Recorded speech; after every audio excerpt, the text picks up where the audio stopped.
Good morning. My name is Julie Samuel Westman, and it's my pleasure to welcome you to Kansas City Oasis this morning. First of all, those of you here with me on the Zoom call, good morning. It's lovely to see all your faces. And then out there in Facebook Live land, please feel free to drop something in the chat if you have any questions as the day goes on, and I'll be happy to share those with you. A little bit about Kansas City Oasis. We are a secular community here in Kansas City, but now across the world, I guess. We have some attendees. But we feel that the human experience is better when it's shared, and we're so pleased that you have made the choice to share this time with us this morning. We gather around our 5 values, which are people are more important than beliefs, meaning comes from making a difference, reality is known through reason, human hands solve human problems, and be accepting and be accepted. We have a great lineup this morning. Presenting today will be a musical guest, our very own JJ Cantrell, Community Moment by Amanda Worthington, and our featured speaker is cartoonist Ed Wills-Garcia, who is joining us from West London this afternoon for him. So that's a big treat for us. Without any further ado, let's go ahead and turn it over to JJ. Morning, everybody. It's good to be here with y'all. Pardon the sound struggles.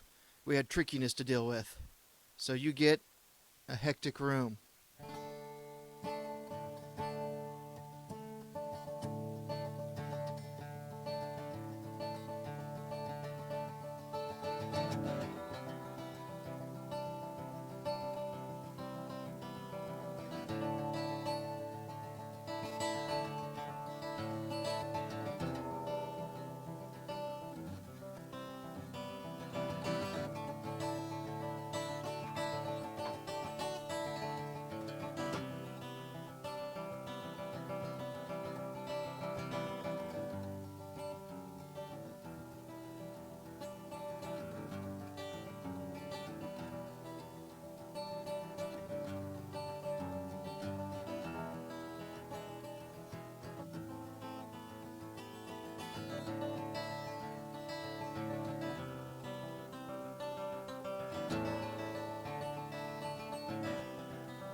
I'd like to live beneath the dirt.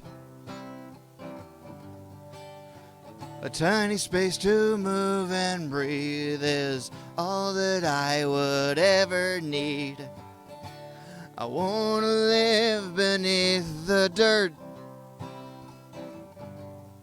where I'd be free from push and shove, like all those swarming up above. Beneath their heels I'd spend my time, shout your name into the wind.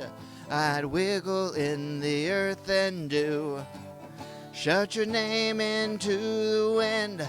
Sometimes I would think of you, shout your name into the wind. And if you ever think of me, kneel down and kiss the earth. Show me what this thought is worth. I'll never hear your voice again.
Shout your name into the wind, I'd wiggle in the earth and do. Shout your name into the wind, and sometimes I would think of you. Shout your name into the wind, and if you ever think of me, kneel down and kiss the earth. Show me what this thought is worth. I'll never hear your voice again.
Walking on the moving sidewalk at the airport,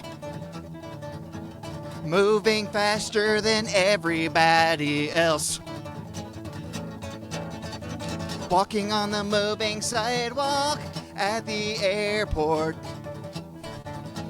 Just like life, the left side is for passing. Put the pedal to the metal and my head flew back. Put the pedal to the metal and my head flew back. Put the pedal to the metal and my head flew back. Put the pedal to the metal and my head flew back.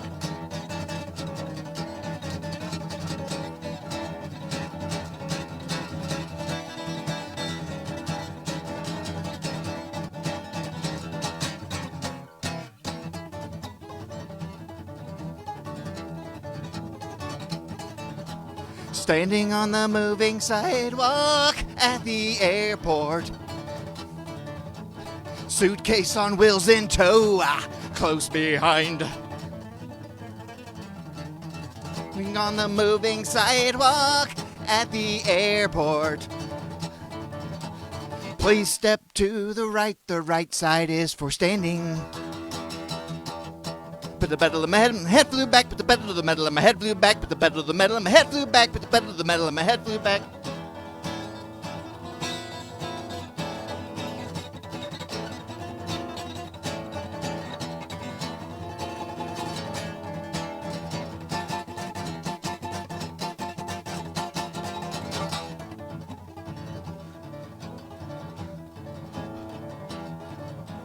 Walking on the moving sidewalk at the airport.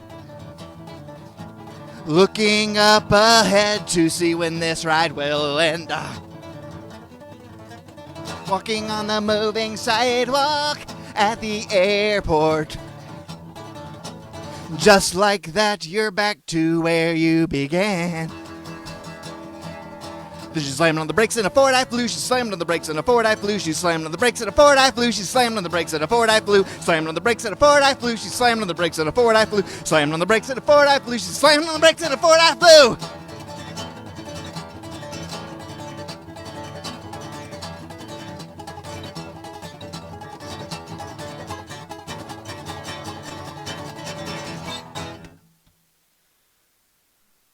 Woohoo! Thank you so much. Yeah, and take a look in your chat, everybody. There's the tip chart information for JJ this morning. We, as always, we super appreciate all the hard work that JJ puts in, not only for booking all of our musical guests, but also when he steps up and performs for us. So thank you so much, my friend. It's lovely to see you. That song reminded me, oh, I don't know, of a time when we used to go to the airport. How exciting will that be at some point? So that brings me to our celebrations section. We have a little bit, or we have something lovely to celebrate. It will be Maureen Kennedy's birthday on Wednesday. So please maybe take an opportunity on social media to message Maureen, show her some birthday love. We really appreciate, oh, I guess I can, hang on, sorry about that. I'm trying to do two jobs and doing them badly. We really appreciate everything that Maureen has done for our community. Now we're, in our 7th year here at Kansas City Oasis. Turned 7 early in August. Maureen has been a real vital part of that commitment to care that we show our community here. So show her some love. With that, the other thing I'd like to bring up is immediately following Oasis today, we are having Fancy Brunch, which is virtual brunch with some of your Oasis cohorts. I found a dress, put it on and everything, still fit, feel pretty good about that. Also, just on a personal note, I wanted to give my appreciation to everyone that asked about me while I was sick with coronavirus earlier this month. I feel much improved, grateful for science, grateful for medicine, and also was able to go ahead and get my 2nd dose of vaccine yesterday. So on a personal note, thanks to everyone in the community that dropped things off for me or reached out to me to just check in on how I was doing while I was out sick. So with that, we are going to go ahead and move into our community moment. Our community moment presenter is Amanda Worthington. She's familiar to many of us that have been around the community for some time. She has given me 3 words to describe herself, or 3 terms to describe herself: adventurous, nerdy, and playful with language. And if she had a warning label, it would be switches gears without much warning. And so with that, I will turn it over to Amanda. Good morning. Good morning, everybody. My name is Amanda, for those of you who may not know me. I think most of you do at this point, but there are really a lot of different things I could probably talk about today. But I think really the thing I am going to talk about today is something that's very important to me and something that I feel is not really something we're taught. And it's kind of just my advice, so take with a grain of salt. But this is my advice kind of on how to live the best possible life that you can live and the questions that you need to ask yourself to be able to do that. It is, I understand, a little bit of a dry topic, so I have tried my best to spice it up a little bit, and I've tried to do that with Lord of the Rings. So I'm a big Lord of the Rings fan, so if you are also a fan of the Lord of the Rings, you'll probably enjoy this, and if you're not, I'm so sorry. But we are going to get started here. Let me share my screen here.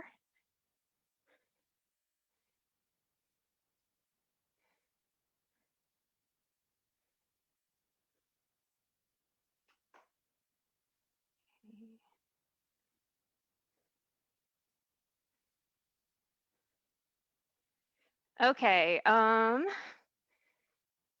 so basically I've been a fan of Lord of the Rings for a really long time. I've been a fan since high school. I read all of the books while I was in high school before the movies came out or anything. And my friend and I were actually such big fans of the movie that we actually sent fan mail to Viggo Mortensen just basically telling him how much hotter Aragorn is than Legolas in the movies, in our point of view, showing that we could be both, nerdy and juvenile at the same time, I guess. So yeah, I read the Silmarillion in addition to the books, the history of the Earth, of the elves in Middle Earth, and just like all of the lore, all of it. I was just such a huge fan, and I didn't really expect to really think more about Lord of the Rings as I kind of left high school and made my way to college, but that's just really not what happened. I decided to major in English, and one of the things that you have to read as a English major is one of the things I had to read as an English major, I will say, is Sir Gawain and the Green Knight. So for any of you who are unfamiliar with that, it's really this one of the Arthurian legends, and Sir Gawain was one of the knights in Arthur's knights. So he's one of the knights of the Round Table, and he was really the epitome of virtue. So he was chaste, and he was noble, and he was loyal, and he was just this upstanding figure of justice. And the knights were really defenders of Christianity. And so this tale is really about his encounter with the Green Knight, who is this formidable foe that's kind of covered in vines. So it doesn't really take very much probing to understand that this is really an anti-paganism sort of cautionary tale, a sort of story about the triumph of Christianity. And I had already kind of renounced my faith at this point. So this was really, my sympathies were on the other side. And I was not a big fan of Sir Gawain and the Green Knight, to be honest. But I happened to look down and read one of the footnotes. And one of the footnotes noted that this translation was by one J.R. Tolkien. And I thought to myself, Tolkien, like Lord of the Rings Tolkien? I mean, it's not that common of a name, so I figured maybe it was the same guy. And I had no idea that he was actually a scholar with Oxford, and that he did a lot of translation work, and that he would have been familiar with all of this. So this was really my first kind of introductions to who Tolkien really was as a person. So still, I have to say, Sir Gawain and the Green Knight, not my favorite, kind of a terrible story, but Tolkien is Tolkien, I guess. As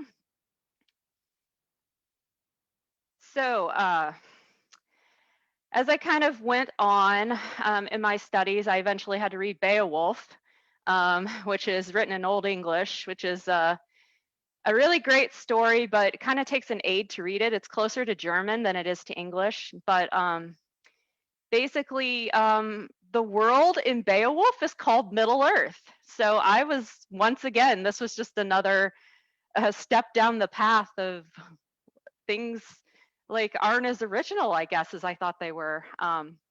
And so really, this got me to thinking about Lord of the Rings again, and some of the takeaways from Lord of the Rings that maybe apply to life too. And these are those. Nothing is really original. I think that most of the things that can be done or said have been done or said, but what's new is the way that we combine these things. And chance always has a part to play in our affairs. I mean, I think most of us are familiar with the plot of Lord of the Rings at this point. Gandalf at one point says of Gollum, he may yet have a part to play in this. And when you follow that through to the conclusion, when Frodo does reach Mount Doom, he can't throw the ring in, just like Isildur before him. He's overpowered by the ring and not able to do it. And it is Gollum grasping for it and falling into the flames, clutching at the ring. That is the only way it's destroyed. So, chance does have a part to play in our affairs, and that we shouldn't overlook that. And the final little thing I've noted is that the quest can destroy you if you let it. I think Frodo found this out the hard way. But I think this applies to us in our lives too. We're always on some quest to fulfill some greater need or to serve some other, something outside of ourselves, but we have to be careful with that. We can't forget ourselves or lose ourselves in that. So this got me to thinking, what makes a good story? Is it the plot?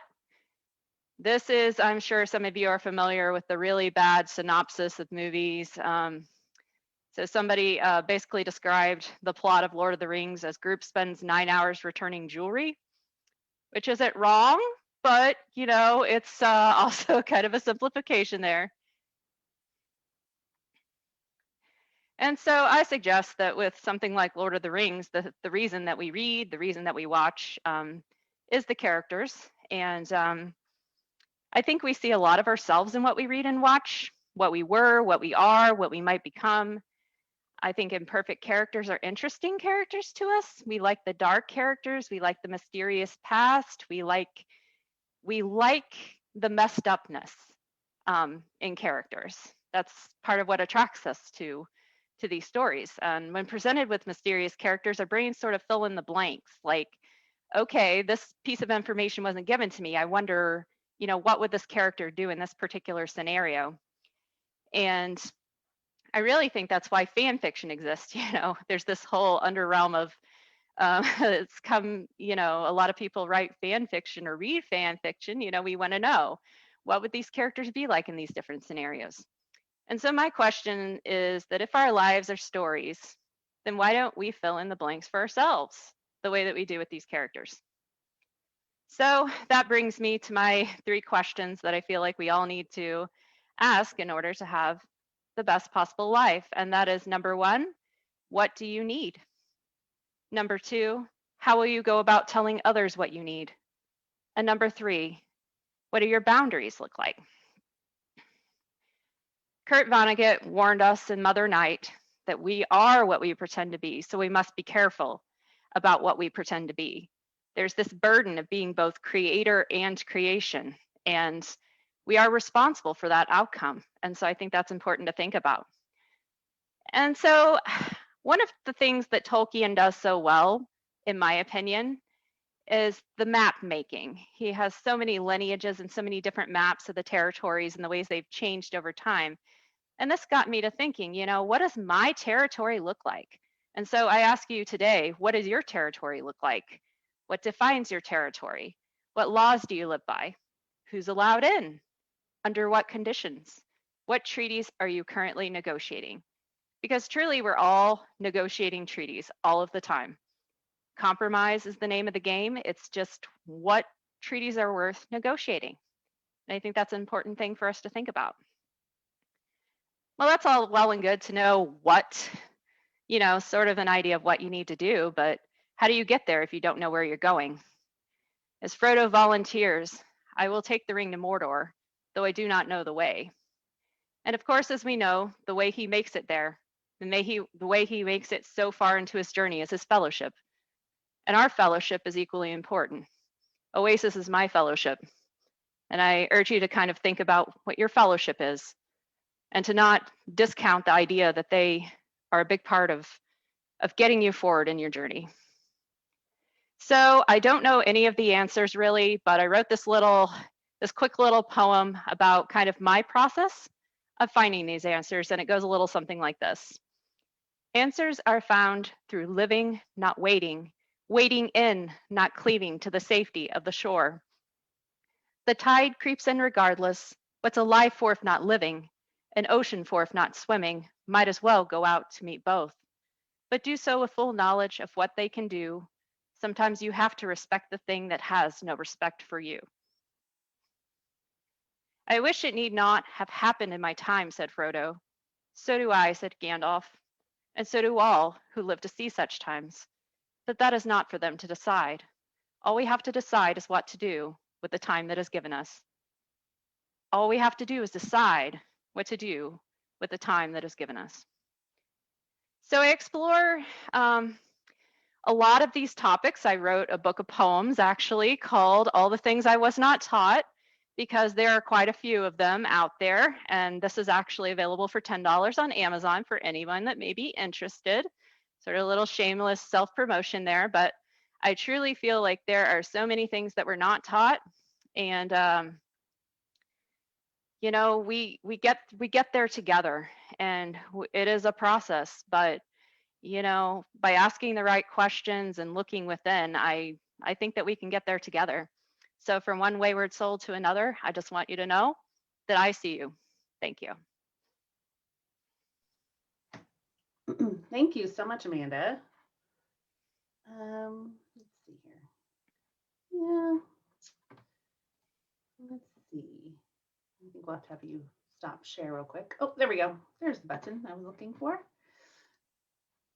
Thank you so much. That was really great. And I think, yeah, all of us have been asking I mean, I have anyway. I was feeling my own mortality and what am I going to do with my time? What does my time mean and what do I want to do with it? When I was sitting out in my backyard coughing a couple weeks ago. Yeah, I think it's in a lot of ways been kind of nice to have this pause to our super hectic lives. I mean, it hasn't been nice. It's terrible. Don't get me wrong. I'm not pro pandemic in any way, but I am a silver lining kind of girl. So I think, the time that we've had to sort of do some reflection on things, not a bad thing. So, okay, with that, I will stop rambling. I will put you into your breakout rooms so you can chat with each other. And we will come back here in about 10 minutes. So I will see you then.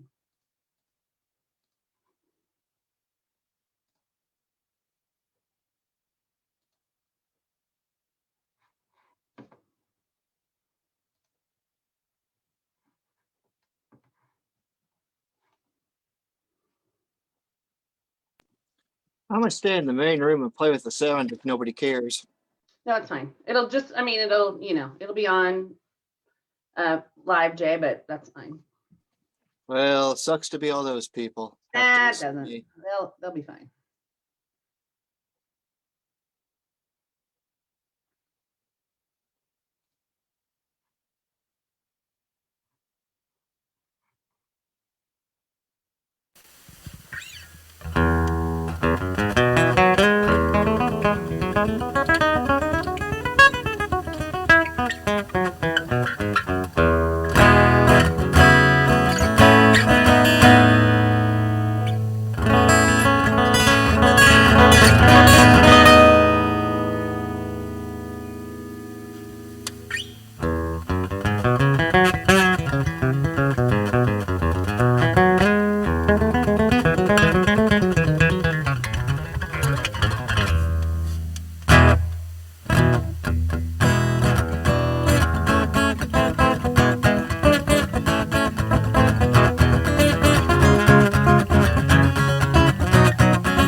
Hey.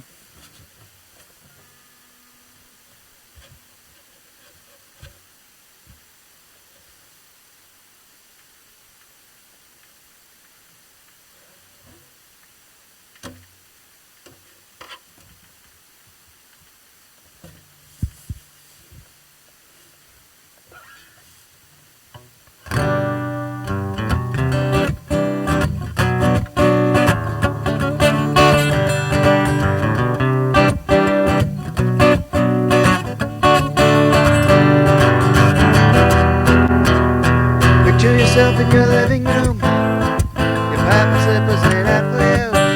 I know you think that it ain't too far. I hear the call of a lifetime ring. Felt the need to get out from it. So you cut at the middleman. Free from the middleman. Hey, Lindsay. Your vocals could come up now. Okay.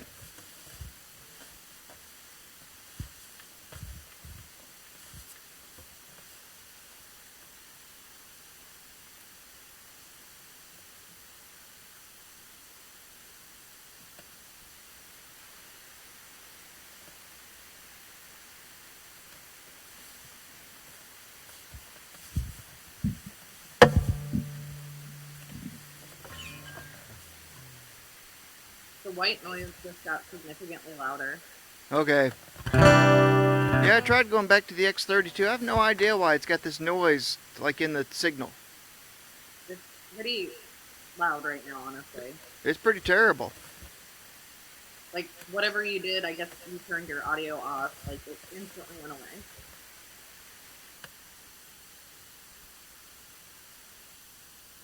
Still there? Yes. You've got your vocals up high enough that I can hear myself. Or your sound up, anyway.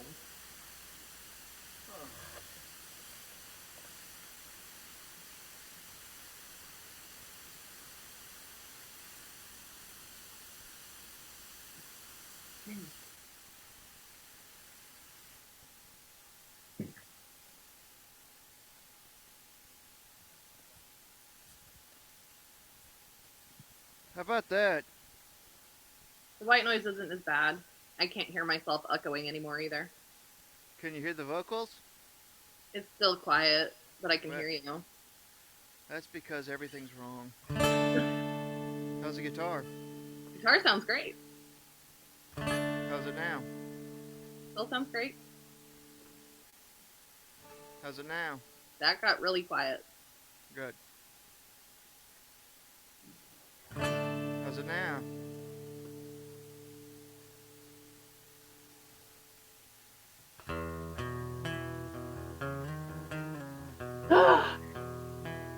Are you gonna play that, Jay? No?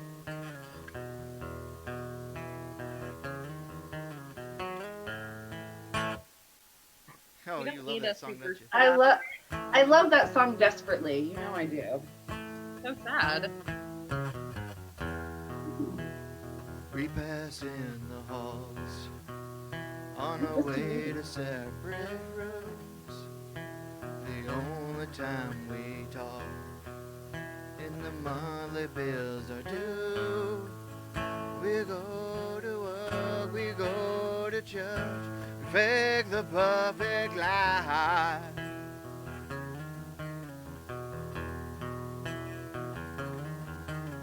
I'm past the point of give a damn. All my tears are cried. We can just go home like this. Say the word, we'll call it quits. Baby, you can go, you can stay. I won't love you either way.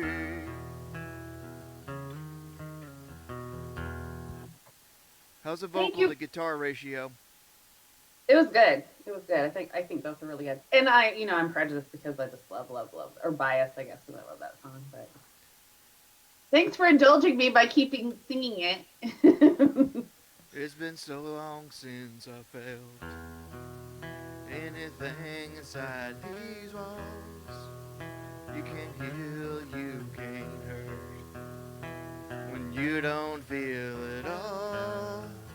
I used to lie awake at night wondering what went wrong.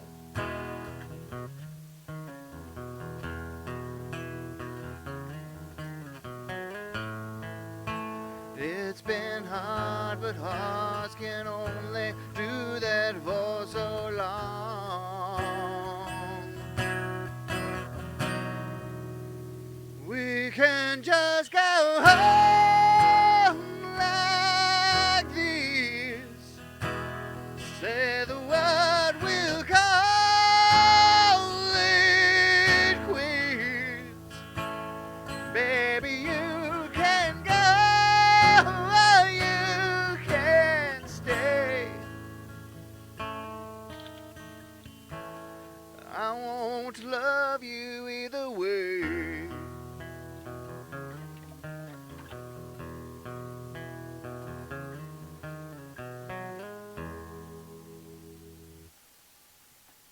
I love that song. I do too, man. That was the first song of his that I was just like, oh, now what is this? I hadn't listened to Americana or anything like that for a while, but man, that song his voice on that just gave me all the feels. Oh yeah, he's got the best set of pipes in country music. Wow. All right. Well, we got about 2 more minutes. Well, if it sounds pretty good, cool. No, it sounds great. The balance is much better now. Man, You're still kind of quiet, but it's not, one's not louder than the other anymore. yeah, I can take that. Because if I turn it up right now, I'm getting that white noise through there, and I got to root out where that's coming from. Because it's really weird. I mean, I'm USB, so it shouldn't be a ground lift issue. Everything's on the same circuit. I know nothing about these things. Well, why don't you learn? You'd be better at this than me. I'm learning lots of things right now. I'm busy. I'm busy learning. I'm Don't too task busy me with other learning.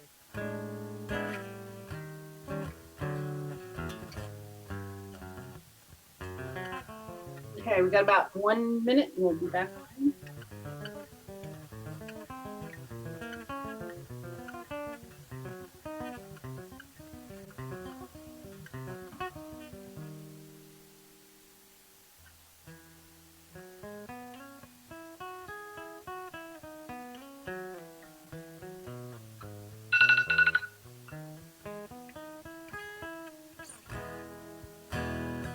Okay. Welcome back, everybody.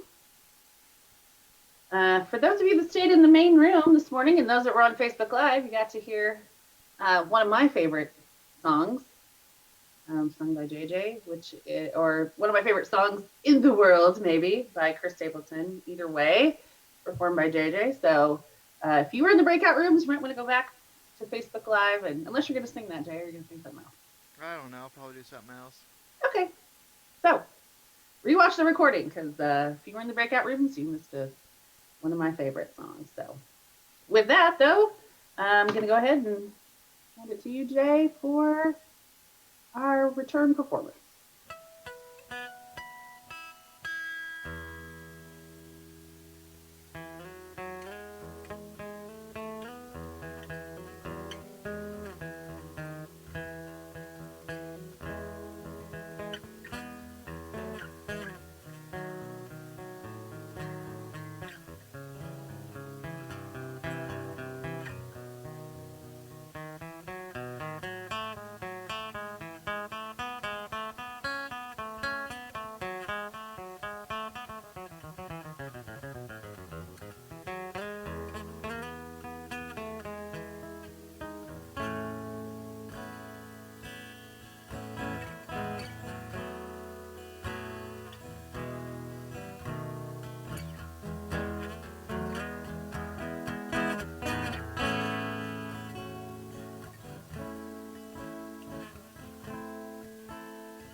That was awesome. Thank you so much.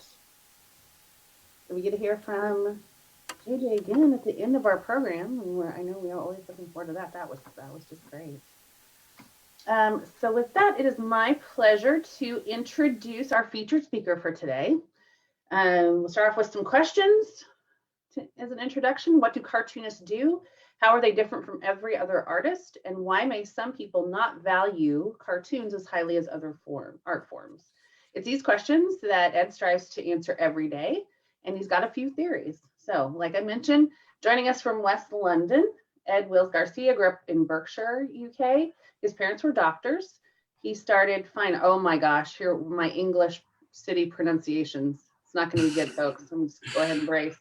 He studied fine art at Falmouth that's University it. in Cornwall. There he developed a fascination for single panel cartoons and their ability to say 1,000 words in a single image.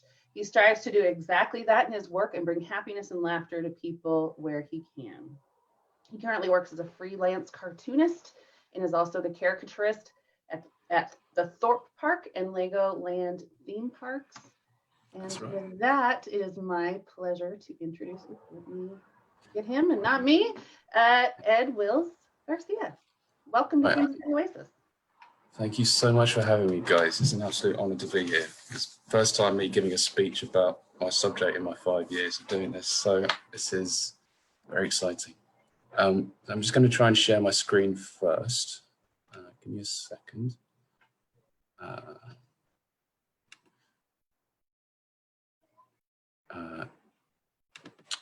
Excuse me.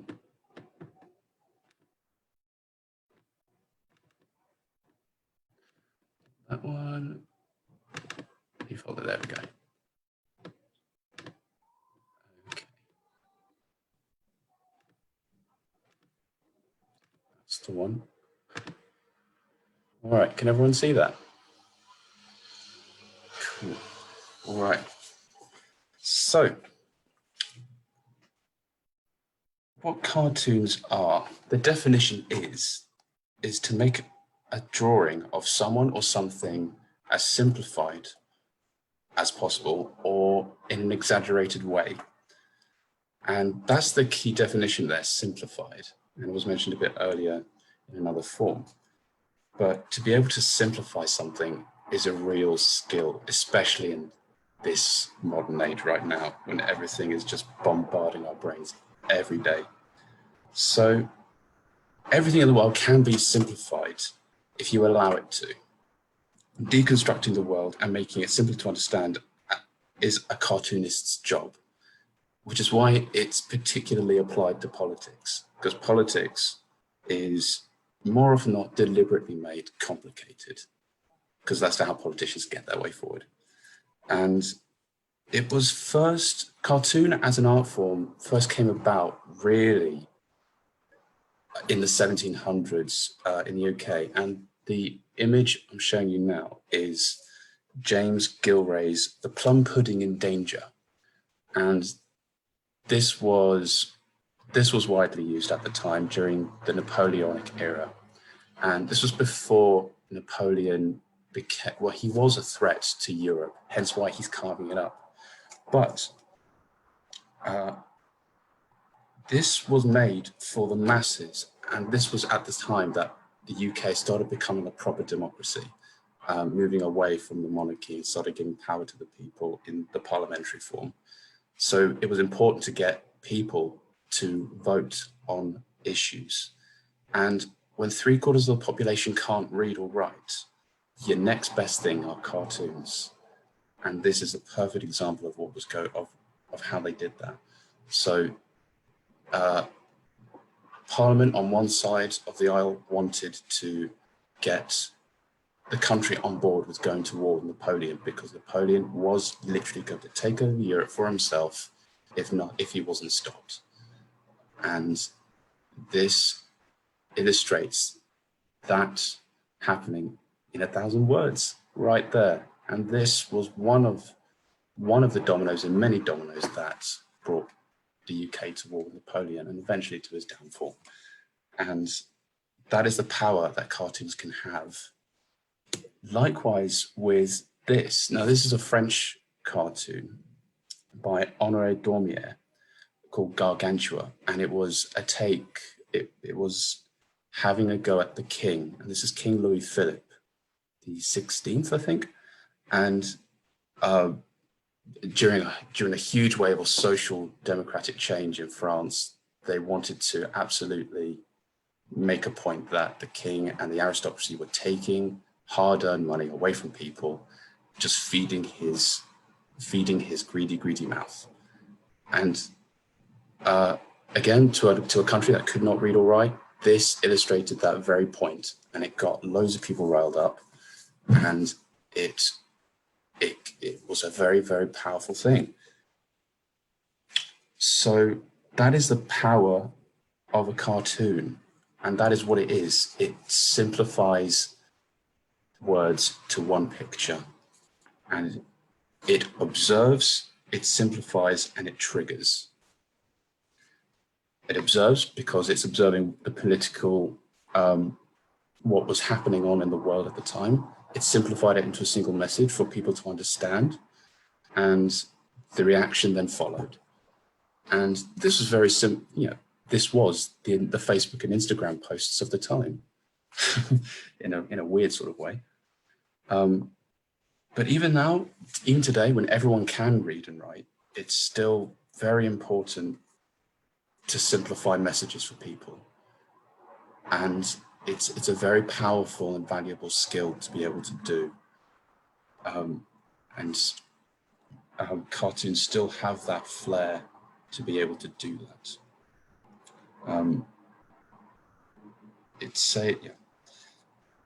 So this brings on to my next point. How are cartoons different to other types of art? So I'm going to show you.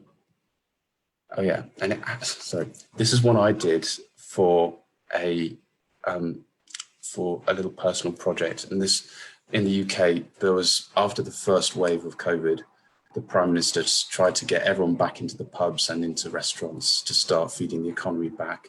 And he did it way too early, in my personal opinion. It's up for debate, but I wanted to put a funny spin on that. And this is him shoving as many people as possible into a pub to get the economy going again. So,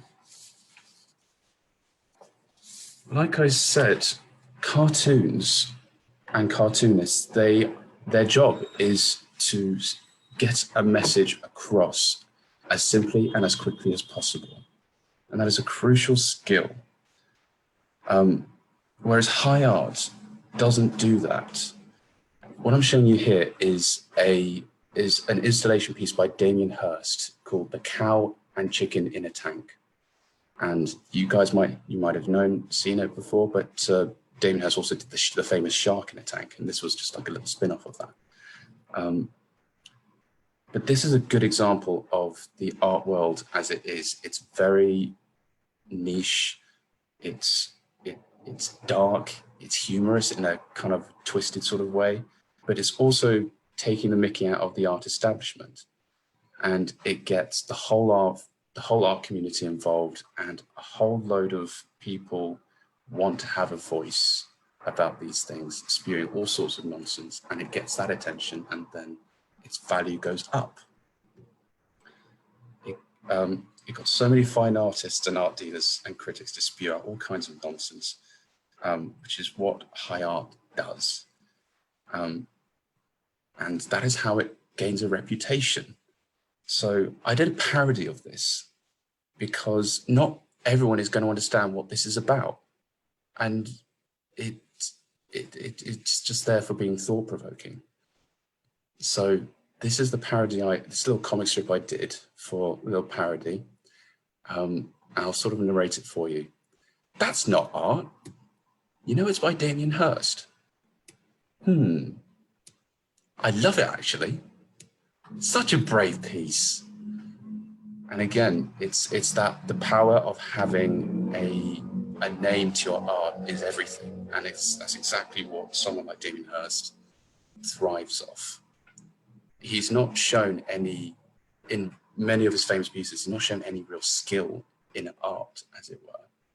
But that's, of course, that is completely up for debate, absolutely.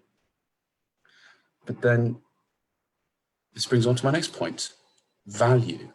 Why are cartoons not seen as valuable as high art? And the panel I'm showing you now is the Bacchus and Ariadne painting by Titian, done in the mid-1500s.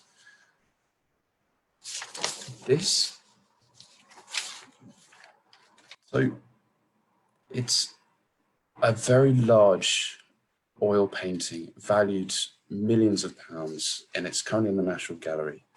It's a very complicated piece. It's got, it's got lighting, it's got anatomy, not just human anatomy, but animal anatomy as well. It's got perspective, the juxtapositions, the golden rule of dividing the picture in thirds, the dynamisms of all the poses, the clothes, the ripples of the cloth, the atmosphere, the stories behind Bacchus and the story behind Ariadne, and the myth between the two of them, and their individual stories, and the countless symbolisms that are in this painting. That's a lot to think about. Not everyone is going to know or care about that.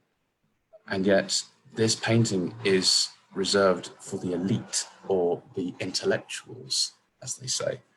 And, it is a beautiful piece, and it probably is worth what it is worth, however much that is.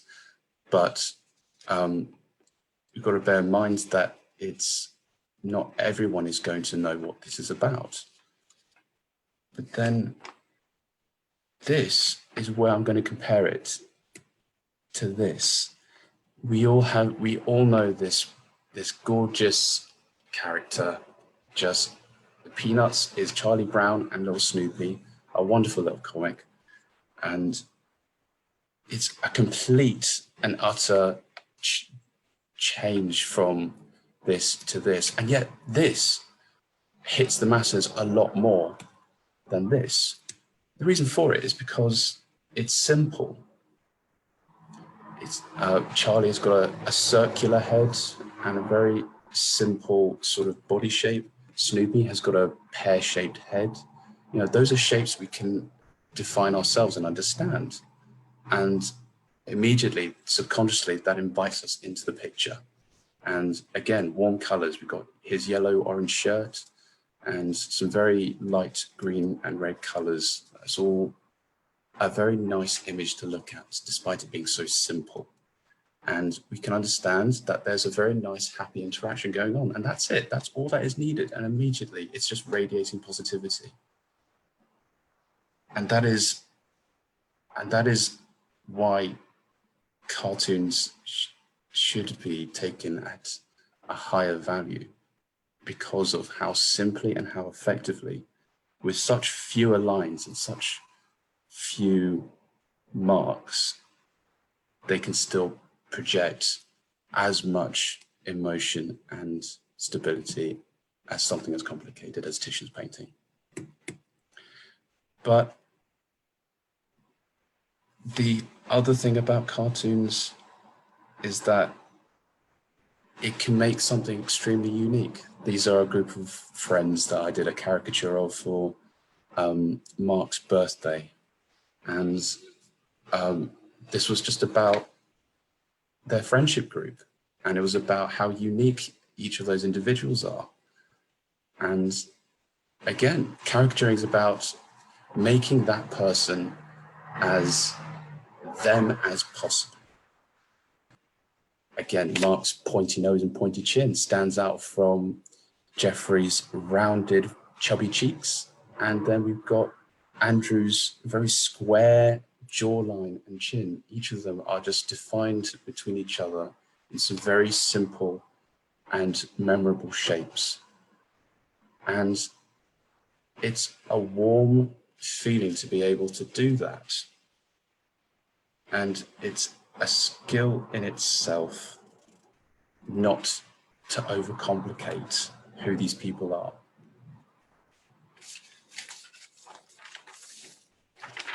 So last but not least, I do this because I want to be my dream job is to be a comedian. I love making people laugh, but I'm not a naturally funny person, unfortunately. Writing jokes is not my strong suit, and especially nowadays, it's very easy to offend people, and it's not something you want to go down to unless you know exactly what you're doing. So this is my next best thing. You know, I can draw, so I can make people laugh, and that is what I do every day at Thorpe Park.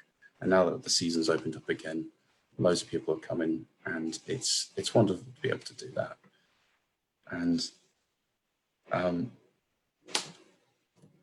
the glory of being able to parody something in a single image. We all know that this is Buzz Aldrin. Oh no, sorry, it was Neil Armstrong. This photo taken by Buzz Aldrin, as famous as it gets from the moon landing, but we can all parody it. We can all have a little joke about that, but it was still an amazingly memorable little event that happened. Again, the pub incident. And back in the UK, there was a slogan that had to go around the Prime Minister's office going, "Build back better." But again, it's up for debate, but we're not too sure if he did too good of a job here in the UK. And again, reflected in as fewer lines as possible, we can get his personality and his message in one single drawing. And it's not about making fun of people or making a joke necessarily. Cartoons are about simplifying things, as I say, and making people unique and individual. Because it is also about finding the beauty in the world. And it doesn't have to be about exaggerating their features to take the piss out of them. It can be to highlight how unique they are. And this couple is, they're lovely people. And I hope I did them justice in this little drawing. And yeah, we can recognize people by some low-hanging fruit by simple features. So that Greta Thunberg's famous braided hair, or we've got Jaden Smith's mop of hair there. He did have gold teeth at one point. I don't know if he still does, but he's very memorable that way, isn't he? And we've got Miley Cyrus's. I remember Miley Cyrus for her greasy hair. Her hair goes through all sorts of stages, but it's always shiny and greasy looking to me. But then that's just how I see her. But you know, it is what it is. And again, the dynamism in the cartoon is the world is your oyster with cartoons when it comes to the human body. You can stretch the human body as much as you want to exaggerate the emotions to get your point across as quickly and as clearly as possible. And again, yeah, this was a cartoon I did for a Swiss magazine about everyone getting a little shot. And finally, this was a wedding gift I gave to these couple, and they wanted to have their dogs in. And yeah, you can caricature a dog as much as a person. But to be able to make people laugh is an absolute joy. It's definitely what everyone needs right now. But if it's a skill I can do, then I'll try and carry on doing it. But yeah, that's me, guys. Thank you for letting me speak. Great, wonderful. I have so many questions, and I'm sure our community does as well. If I go ahead and have you, can you stop share real quick, and then you and I will just have a little chat. Okay, so I have so many questions, but I'll start with just a couple comments that we had in the chat so our folks on Facebook Live get to see what our community's up to. Amy made the comment that about when you showed the Charles Schulz piece, that Antiques Roadshows had several original cartoon panels that have been valued at thousands of dollars, especially Charles Schulz. So that is a big piece of a lot of our childhood. I mean, a lot of people's childhood. I'm speaking as an almost 50-year-old lady, but yeah, I remember, being, and I have a question regarding that. Is that part of, you think, of the appeal of cartoons? Is it sort of, it's bright, it's colorful, it's something that appeals to children from when we read the comics or graphic novels or whatever in our childhood. I mean, is that part of the appeal, do you think, that it can range from, a child can see this bright, colorful image and be drawn to it as well, as if it has some sort of deeper meaning that maybe the child wouldn't pick up on, but that adults, can resonate with them? Well, children are amazing for one thing, because of their age, they wouldn't have experienced, how far emotions go. So what they're left with is their instincts. They are a baby born, being able to recognize danger, being able to recognize laughter, happiness, sadness, and react to it. And that is what cartoons channel. Yeah. So if we go back to Charlie Brown, it's just a happy kid. And a kid, and not just children, but adults instinctively will recognize that as a happy kid. And so that is why I think cartoons and graphic novels and animations, they're making a comeback right now, because it's popular. It's popular because you want to get away from these very serious shows and books every now and then, and just embrace something that's very light-hearted and very basic, retreat into our basic instincts. Mm-hmm. Cartoons offer that. Yeah, no, I completely agree. So another question there's so many questions I have. Okay, so the next one I'm going to go with is, when you went to university to study fine art, what was did cartooning or your interest in that, and maybe the historical ones you showed, sort of sparked that interest? Or what was your original kind of, what were you thinking when you originally went to university, and then how did you become inspired to become a cartoonist? That's a very good question. I went into uni to, at the beginning, I wasn't sure where I wanted to go in life, and art was something everyone encouraged me to do, because I was able to do, all sorts with it. And I was planning on going down the fine art route, but then university taught me that I didn't understand half of the things that was going on, because the language that artists and art critics use is really difficult and overcomplicated. Mm-hmm. I could not speak like that. I could not speak or write like that for my life. And it put me off that bit, but I knew I wanted to draw. And so, going into gaming, that's going to take some time. But then I realized I really like cartoons. Okay, give that a go. And then I discovered that there was the whole history behind cartoons, and a whole heap of genre of things that are associated with cartoons. And again, it came as a good time, because this is a time then that anime is taking off as a mainstream thing, and cartoons and animations are making a big comeback, and there are studios popping up all over the place. And so there is a market for that, and people are drawn to it for reasons. But I think it is because that animations and cartoons just give off that very simplified feeling. Agreed.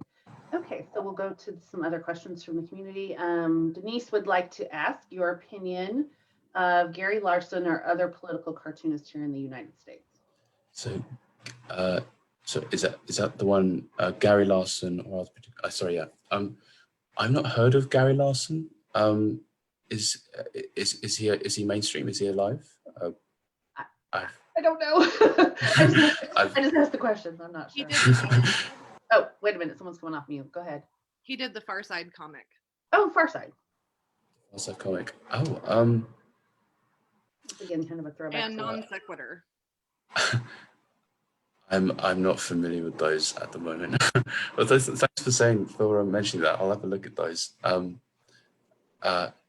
Sorry, I don't know. No problem. No problem. I would highly recommend you check out Gary Larson. He's rather well known and famous for telling an entire story in one panel. He's apparently gets little to no distribution in the UK. So Yeah. Gary Larson. Okay, I'll make a note of that. Thank you. Yeah. I'll take a look at him. And do you largely so someone is asking, well, we'll ask the questions that they ask first and I'll follow up. Do you your cartoon work, is it do you do things for newspapers or is it mostly online? At the moment it's mostly online. Because you know how because I'm doing Fiverr work at the moment and I'm managing to do stuff all over the world for very little publications, and you know that's a good start. And I've done something for an education magazine in Puerto Rico, for a little article in Australia, something in the Netherlands, and one in Morocco. I was very surprised by that one, but very minor, very little things, and it's all. I'm just building up my portfolio for now, and yeah, the aim is It's interesting to me, yeah, that even with potentially a language, you know, like with the Swiss comic that or the Swiss cartoon that you showed, you know, it's not your first language, but you're still able to convey what they're looking for, and is still relatable to someone that, you know, doesn't speak the same native language that you do. I think that's really, you know, something that's really interesting and unique, I think, about cartoons and their imagery, regardless of a language barrier potentially. Definitely. Okay, let's try this one. How do you feel about artists like Gary Baseman, Kaz, and other artists that emulate very cartoony style paintings and drawings? Thoughts on that? I do know Cause. I don't know Gary Baseman. Sorry, I don't know some people, but Cause. I can say. His I think he did that was a great move to turn his stuff into sculpture. He's got a very distinctive style, doesn't he? And you know, the crosses for eyes and things like that. I think, how do I feel about his art though? He's definitely taking advantage of the fine art field. Has moved away from conventional cartoons as opposed to like a Garfield, let's say. He's moved away from that. But again, he's very distinctive because of the shapes that he uses, you know, big round heads and things like that. It's very eye-catching. So I do like Cause's work for that reason. Yeah, I have a couple more questions in that same vein. So do you, I feel like and it just made me kind of think of, okay. So I have some comments here from Barb and Dr. Del Rey about the cartoon that you did for Barb. Let's see. Is that her name? Barbara? Is that? Yeah, Barbara Williams. Okay. They put a link in the chat. They put a link in the chat about, or that I think shows that everybody can click on the cartoon that you did for her, and maybe you can just describe it since I don't know that we have it. We get it shared. I can. Kansas political cartoon. They're saying. I have the image. I can. Okay. Yeah. So if you could share it, that'd be great. Let's see. Just find it really quickly. Here we are.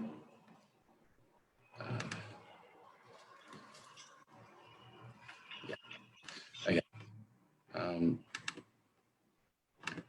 So I'll just quickly share my. So yeah, this is the one I did for Barb, and Oh, I saw that. Yeah, I have seen this on. I saw this on Facebook. Great. She told me what Representative Williams is thinking about doing. So yeah, I hope it turns out it's not in her favour, because I don't think. I mean, wait, could someone remind me what she's trying to do again? Yeah, Kansas politics, although it's in other states right now, it's going across the country. An anti-trans athlete bill, and Representative Williams and other Republicans got it passed in the Senate and the House, and it went on. It's right now. Our governor just vetoed it, so she has said no. We're not going to allow this to become law, and hopefully the people who are supporting this anti-trans athlete bill do not have enough votes to override the veto. If they do, then this will be the law of our state, that we can tell girls in high school and middle school that because they're trans, that they cannot compete in girls sports.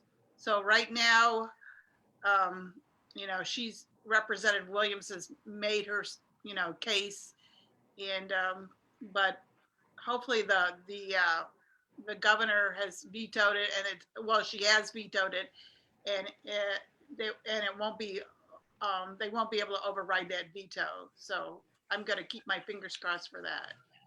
But I just love this cartoon. Thank you. I just really appreciated it.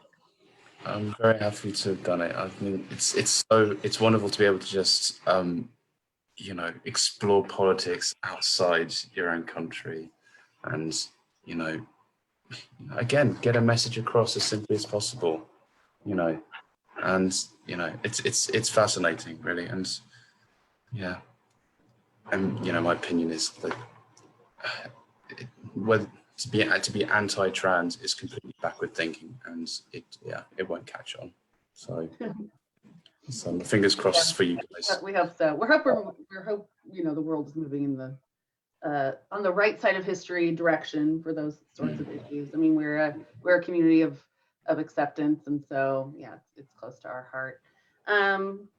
Okay, before we let you get away, I do want to hear some experiences in caricature work. I would love to hear, something or whatever you want to talk to us about doing caricature live. I've got a few things. I'll try and filter out the good ones. So I've been working at Thorpe Park and Legoland for 3 years as a caricaturist. I've met all sorts of people. What I have noticed is that people do have the idea that a caricature is as a cartoon, it's a very simple, bog standard drawing, that it is not worth £25.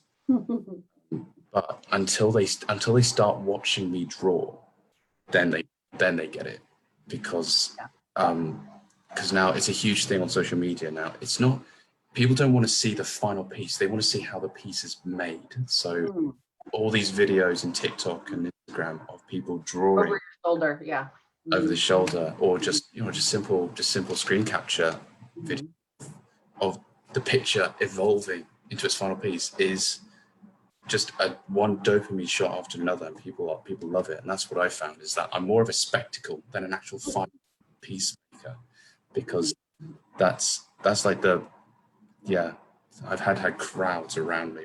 Everyone, there's the person you're drawing, and then there's the giant, people behind.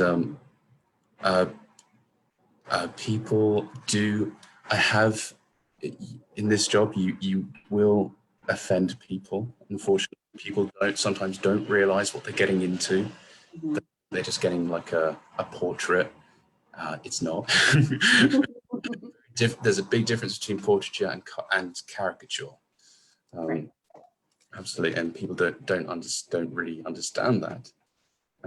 So it's more about, it's a sense of humor measurement, huh? Exactly, yeah. How ready are people be like, yeah, okay, I can laugh at myself, and this is interesting. That's interesting. I have noticed that, particularly among sort of late teens, early 20s, getting your lips done is a very big thing right now. So I've drawn loads of people with big lips. Of the collagen enhanced variety. Exactly. A Right. bit of Botox here and a Botox there. Yeah. That's something I didn't really think I'd sort of see. I'd see the cosmetic trends from my. It's like that was interesting. But it's a whole lot of fun, and it goes down so well with kids as well. Kids love it, and being turned into a cartoon. It's good fun. It's good fun with them. Yeah, and I think that's a great. I think in this country the arts have been defunded in a lot of our public schools. That kids' exposure to art is not what it was, say, when I was in high school. We would take field trips to museums. We had a whole, a teacher that's all they taught, and that is sort of gone away, which is unfortunate, because I just think, and that might be for some of the kiddos that you see their first exposure to actual art. It's a similar story is happening here. So the arts communities and art universities, they are getting defunded slowly, which is a shame, because like especially this year, people didn't believe that I was the one drawing the thing. Oh. They were like, so wait, what? How do you do it? Do you get a printer then? Do you take a photo of us and print us? It's like, no, I draw you right here. Like, what? This is not a filter. Yeah, it's not some filter. Exactly. Interesting. It's true. This exposure to art is it's not enough. I don't feel. I'm still meeting people who don't believe that people can draw, and it's incredible. It's incredible. But looking positive to the future. One caricature at a time, hopefully. Yeah, good. Yeah, might spark some little kid like, oh, that's a thing. That's a thing that people can do. So I think that's exactly. I mean, that's important about the art. I mean, that's what I remember. As a kid, I saw my art teacher just do a doodle of my friend next to me. It's like, whoa, okay, that is possible. Yeah. So that little light bulb moment, that's awesome. Exactly. Okay, so as we wrap up, can you share with us where we can find your work online, or some other examples of where we can stay connected with you via social media? Absolutely. So I have a website, although it's still, I'm slowly adding to it every now and then, but you can find me at my website, and my nickname is Egg. My mates call me Egg because I had an egg diet many years ago, and and I called Eggatures because I'm amalgamating egg and caricatures together. Eggatures, okay. I think it was on your some of your work that you showed. I think it was that, but we'll type it in the chat so anybody can.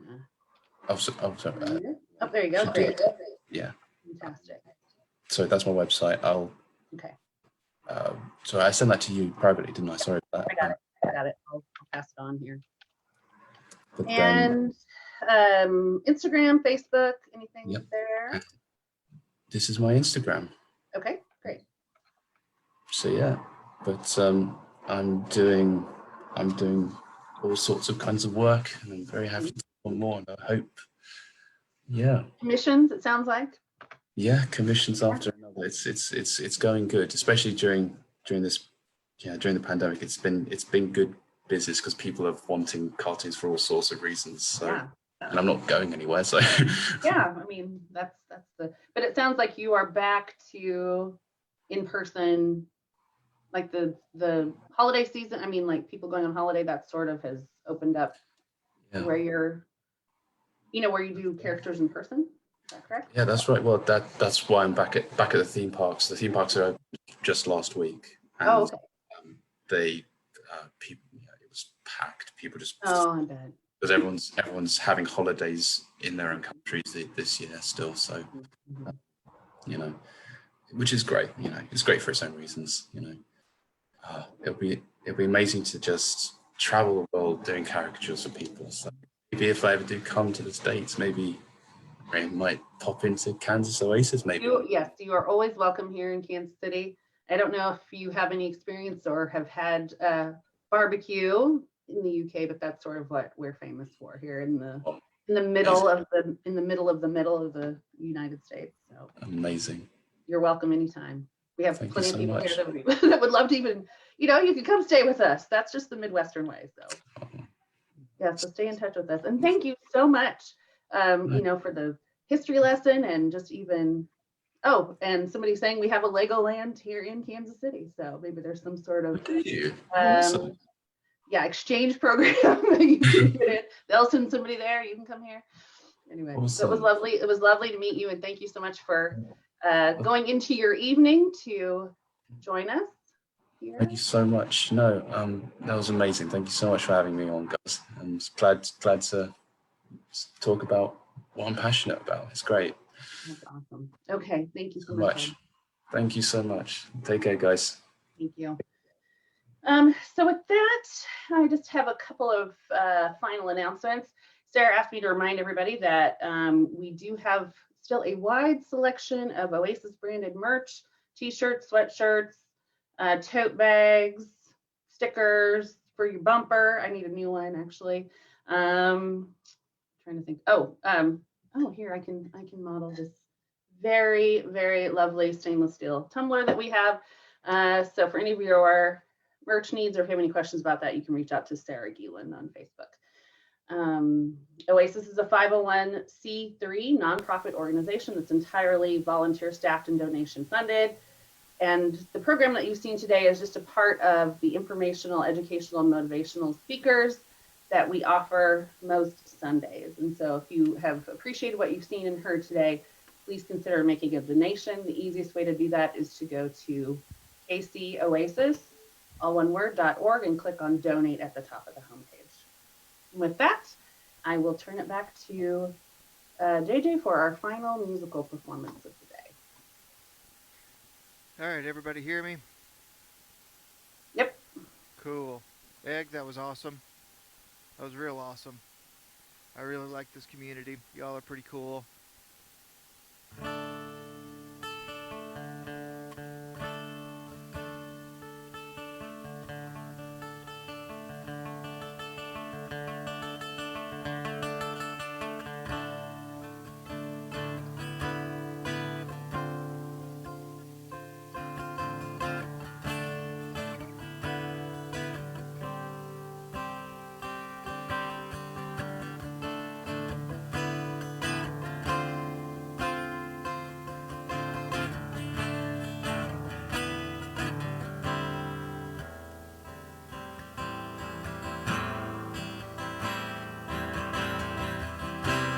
The shoulder that I lean on was carved out of stone.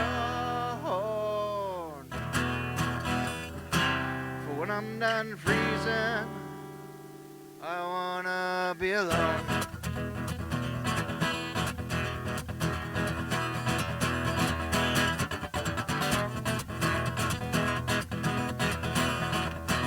Never want my hand cut off, and never want a hacking cough, and never need a cliffside push, never turn my brains to mush. Always give me what I lack, always take the best parts back, always recognize your fate, always just a moment late. Left is where I always turn, left is where I'm forced to learn. Left the route my walking takes, left alone with my mistakes, up against a person who up till now I never knew. Up from hell the answer blew, up and down it's up to you.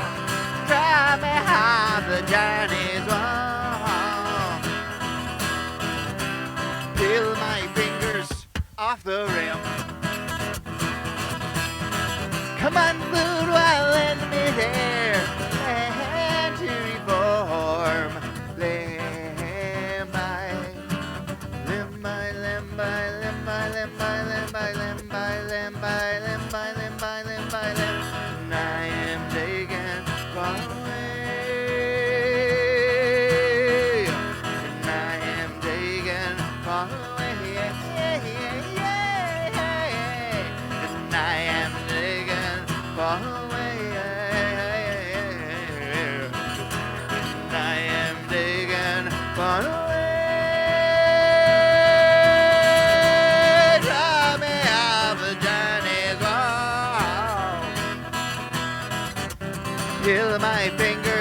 off the rim.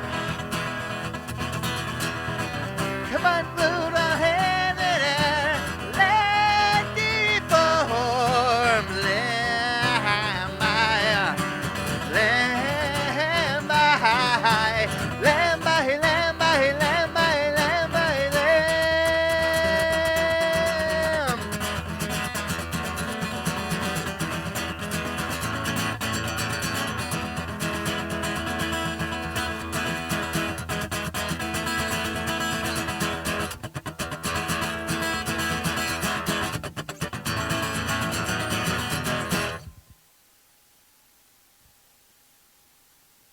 Whoop, got me texting. Thank you so much. That was lovely. What a treat. Thanks for joining us, Jay, with that this morning. And with that, it just leaves me to thank all of our presenters, JJ Contrell, Amanda Worthington, Ed/Egg, Wills-Garcia, our new cartooning friend that's gonna, come see us in Kansas anytime. With that, oh, and one more announcement. Dr. Darrell Ray shared with us that if anyone is interested, Recovering from Religion is celebrating our 12th anniversary starting tonight on the Sunday show with Shannon Q and Monday night after RFRX. The Facebook site, it's on their Facebook site, on Recovering from Religion's Facebook site. Or the Sunday show with Shannon Q tonight at 7 Central. And with that, on Monday, Dave Warnock will be speaking on the problem of sin at Recovering from Religion X on Monday, and then a party, the anniversary party after that. So if you have any questions, you can go to their Facebook page or reach out to Dr. Darrell Ray. And with that, get outside, enjoy the spring. Oh, no, hang on, reverse that. Immediately following the program today, once we go offline for Facebook Live, we'll be doing our fancy brunch for anybody that wants to join for that and just, have a little more time to chat with some of our community. I encourage you to do that. Otherwise, get outside, enjoy the spring weather. Doesn't look like we're going to get any more snow this year. Finally, I can say that. And throughout the week, maybe reach out to someone in our community that you haven't talked to before. Keep our connection strong. And with that, my name is Julie Samuel Wistman. It's been my pleasure to host this morning, and I will see you all next week. Thanks.